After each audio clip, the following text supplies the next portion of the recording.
चलिए आज हम देखेंगे प्रथम संक्रमण श्रेणी के तत्व, ठीक है, जिसके अंतर्गत पढ़ते हैं अपन समुदाय डी समुदाय के एलिमेंट, और जिसके अंतर्गत है अपने पास 4 श्रेणियां बटी हुई हैं। प्रथम संक्रमण श्रेणी, द्वितीय संक्रमण श्रेणी और तृतीय संक्रमण श्रेणी और चतुर्थ संक्रमण श्रेणी। जिसके अंतर्गत अपन पढ़ेंगे सबसे पहले प्रथम संक्रमण श्रेणी।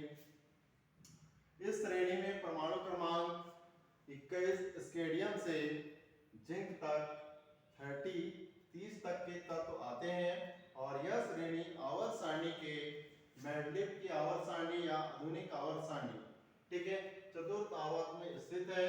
इसमें अंतिम इलेक्ट्रॉन 3D उपकक्ष में प्रवेश करते हैं, जिसे 3D संक्रमण श्रेणी या प्रथम संक्रमण श्रेणी के नाम से जाना जाता है, ठीक है, जिसका सामान्य इलेक्ट्रॉनिक विन्यास होता है n-1 से 3D 1 से लेकर के 10 और NS 1 से लेकर के 2 4s लेते हैं अपन, जिसमें अपन देखते हैं कि तत्व, संकेत, परमाणु क्रमांक, इलेक्ट्रॉनिक विन्यास, ठीक है, जिसके अंतर्गत अपन देखते हैं कि 10 एलिमेंट आते हैं इसमें, और 10 एलिमेंटों के नाम, संकेत, परमाणु क्रमांक और इलेक्ट्रॉनिक विन्यास, ठीक है। सबसे पहला है आपका स्केडियम, और स्केडियम का संकेत होता है Sc, और परमाणु क्रमांक है आपका 21, ठीक है, जिसमें अपन देखते हैं कि 1s 2s2 2p6 3s2 3p6 3d1, क्योंकि अपन देख रहे हैं कि इसमें d में 3d में इलेक्ट्रॉन प्रवेश करता है और 4s जो होता है भरा हुआ होता है,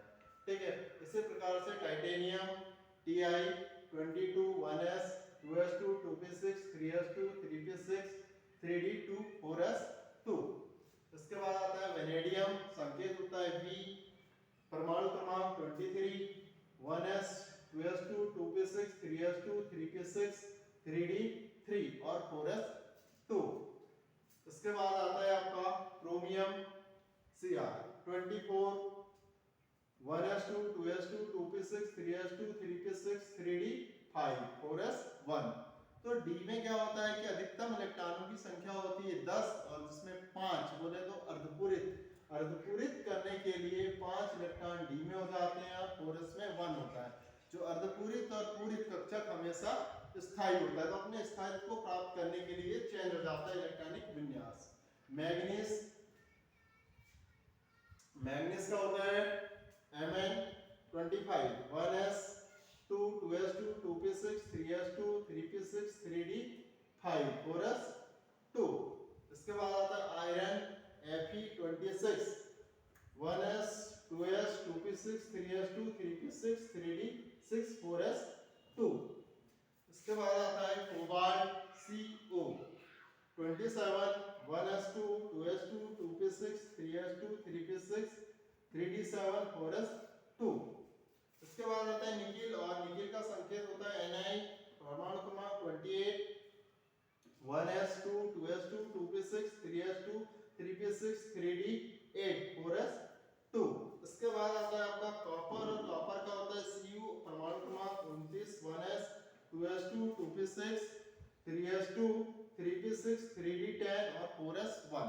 यहाँ पर भी वही कंडीशन होती है कि D में 10 इलेक्ट्रॉन होते हैं, इसलिए क्या होता है कि यह पूर्ण भरा होता है, इसलिए 4s में 1 हो जाते हैं और D में 10 हो जाते हैं, जो अपने स्थायित्व को प्राप्त कर लेता है पूरित में।